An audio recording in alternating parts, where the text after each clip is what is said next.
Hello, fellow Canadians. There's a lot of division in Canada right now. There's the protests going on in Ottawa, which I'm sure everyone knows about, the trucker convoy, which, is basically a protest. And there's a lot of division. There's a lot of division in general between left and right, and not only left and right, but vaccinated and unvaccinated.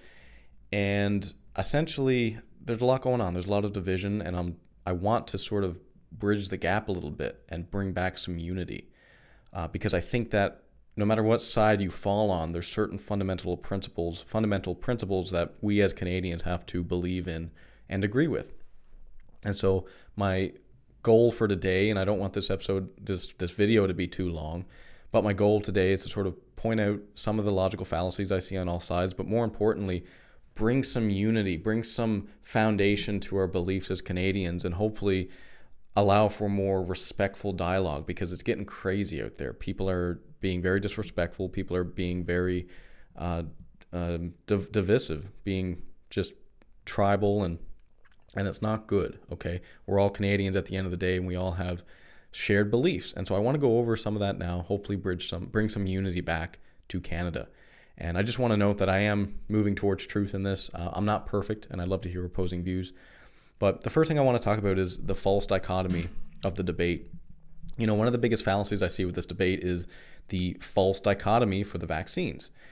This is a logical fallacy, and I'm going to show you this right here. A logical fallacy, if you didn't know, it's when you make an argument based on reasoning that's just plain wrong. Basically what it is when someone makes a point and it's not logically sound, okay? It's not logical, but it appeals to your emotions, and so you're more able to believe it. And so to get back to how this sort of fits in with everything, basically what you see now is a false dichotomy, which is a logical fallacy. And what that means is that people tend to think that there's only two sides of this story. People think that you're either vaccinated and want the government to mandate vaccination, or you are unvaccinated and you don't want the government to mandate vaccination. This is a false dichotomy. Okay? A dichotomy is two sides, and false is false. So what it means is that people think that there's only two sides of this equation when there's not. There are two other options for this. Let me go over briefly what a false dichotomy is. False dichotomy or false dilemma is an informal fallacy based on a premise that erroneously limits what options are available. So what they're saying is, okay, there's only two options. Either you're vaccinated and for the mandate, or you're unvaccinated and against the mandate. Okay? That's what they mean. That's what a false dichotomy is, a false dilemma. And that's a huge issue with this, because there's actually two other categories. You can be unvaccinated and you can be a vaccinated person and don't want the government to mandate vaccinations. So you can actually have the vaccine, yet not want the government to mandate the vaccine. I know lots of people like that. I'm vaccinated, and I don't think the vaccine should be mandated. I am one of those very people. Okay? So it's not a dichotomy. There are other options. The other option is there are some people that are unvaccinated who want the vaccine to be mandated. Now that's a very small group, right? Because that doesn't make any sense. Why would you not be vaccinated and want the government to mandate it? Well, what if you have a medical exemption, right? What if you cannot personally get the vaccine, but you think that it should be mandated for the government to have it? Okay, so there is a small category here. It's not big. The point is that we are led to believe, or people seem to think, that there's only two sides, there's only two groups, when it's not. It's not. Okay? There are people who are vaccinated who agree with the mandate. There are people who are vaccinated who disagree with the mandate. There are people who are unvaccinated and disagree or agree with the mandate, okay? It's not a dichotomy. There's more than two sides to this. Now, fundamentally, what this points to is the difference between what people should do and what the government should force us to do. Now, there's a huge difference in that, right? This is where freedom comes in. Should you eat vegetables every day? Yes. If you eat vegetables every day, you will be healthier, which is good for you.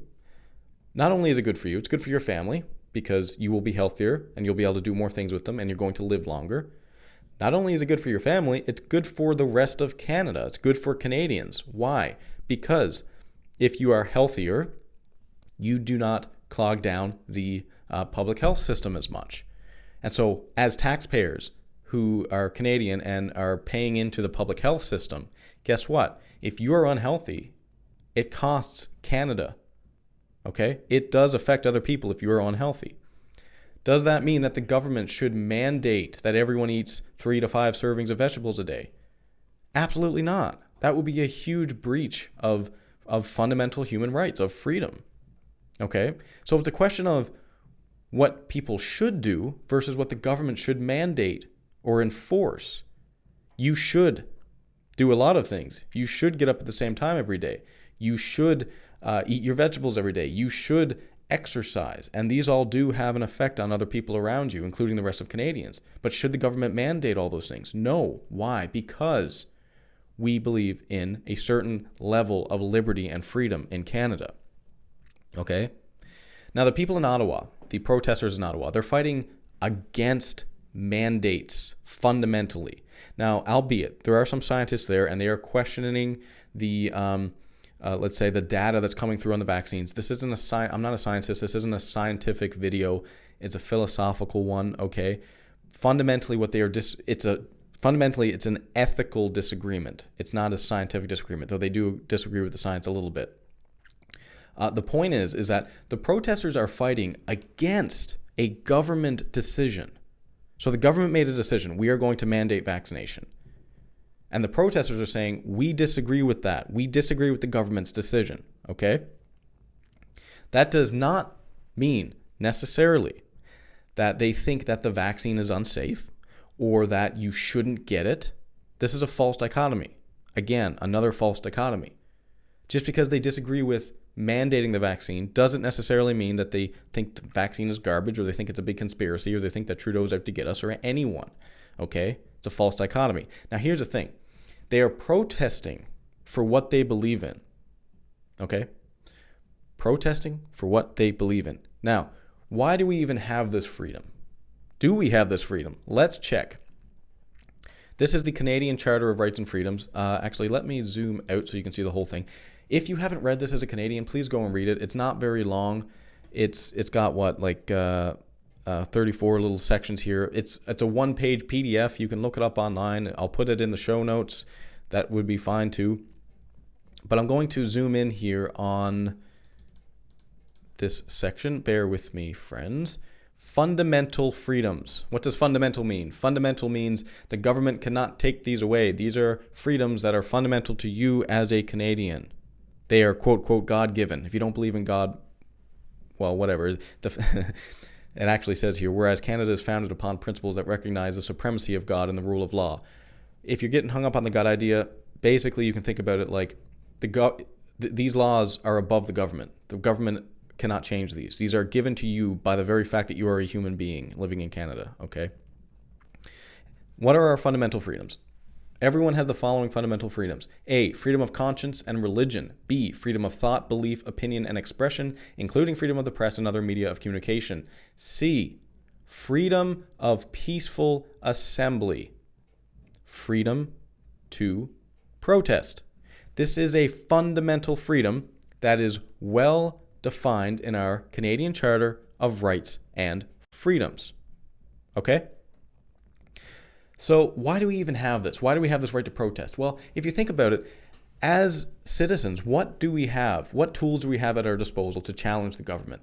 We can elect officials. So once every 4 years, we get a federal election, maybe sooner, but normally once every 4 years, we get a federal election. We get the chance to vote someone in to represent us through the democratic process. Who do we want to represent us? Who do we believe in? Who do we agree with? Okay?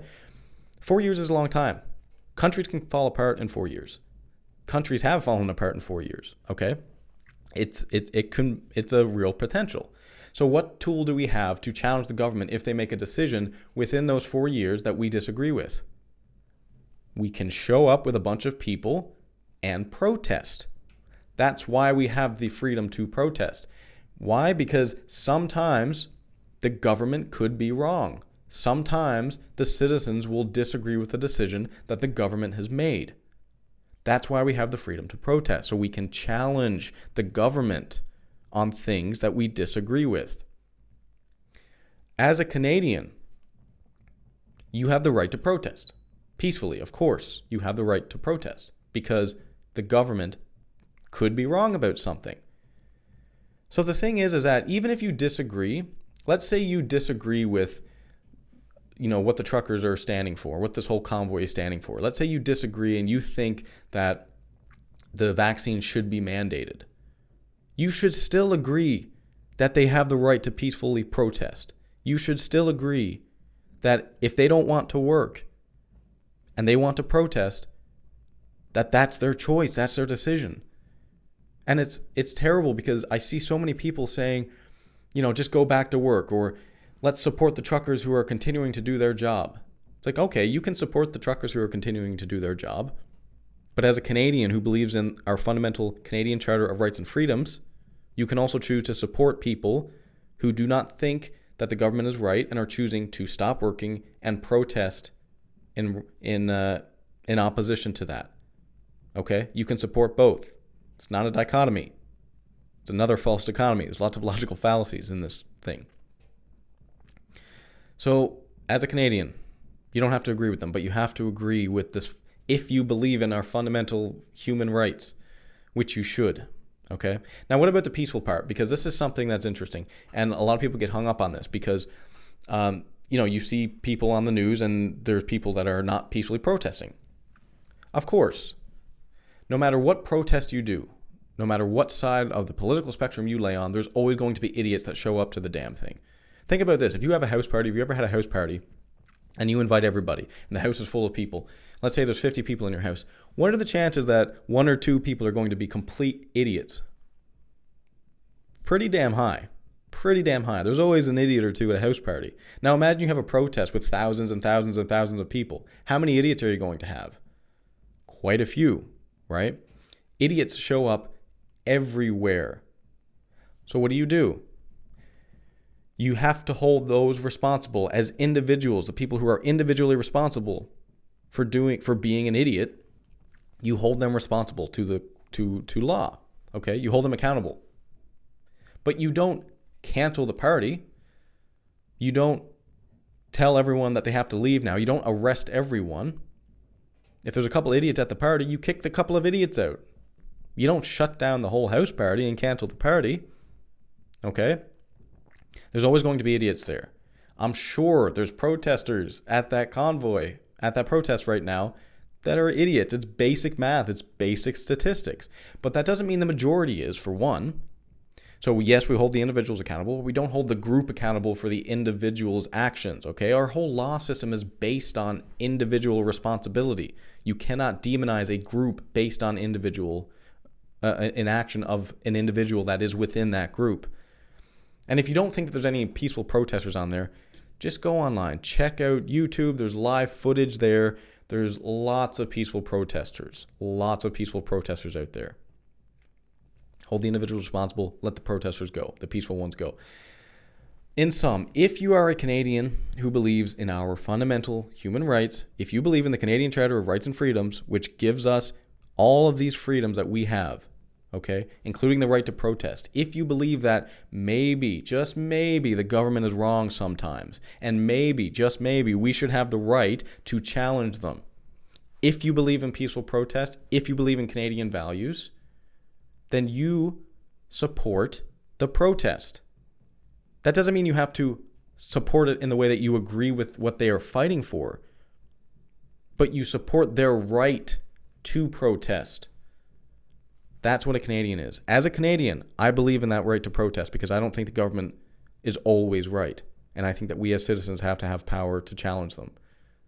So even if I disagree with the mandates or if I agree with the mandates, I agree with their right to protest. So what do you believe?